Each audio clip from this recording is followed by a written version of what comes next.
Moinabad farm house drugs కేసులో విచారణను మరింత వేగవంతం చేస్తూ తెలంగాణ ప్రభుత్వం కీలక నిర్ణయం తీసుకుంది. ఈ కేసు వెనుక ఉన్న మూలాలను అంతర్రాష్ట్ర నెట్వర్క్ను ఛేదించేందుకు ప్రభుత్వం సిట్ ఏర్పాటు చేసింది.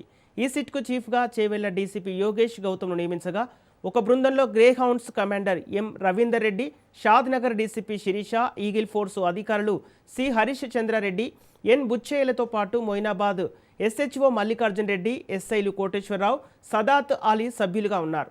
ఉన్నత స్థాయి అధికారులతో కూడిన ఈ బృందం డ్రగ్స్ కోణంతో పాటు నిందితుల ఆర్థిక మూలాలపై కూడా దృష్టి సారించనుంది. ఈ కేసులో అరెస్టైన నమ్మితి శర్మకు సంబంధించిన విస్తుపోయే నిజాలు పోలీసుల విచారణలో బయటపడుతున్నాయి.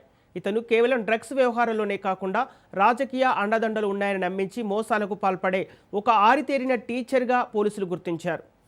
ఢిల్లీ వంటి ముఖ్య నగరాల్లో కొంతమంది ప్రజాప్రతినిధులు వ్యాపారవేత్తలతో పరిచయాలు పెంచుకొని తద్వారా భారీగా అక్రమ లావాదేవీలు జరిపినట్లు ఆధారాలు లభించాయి.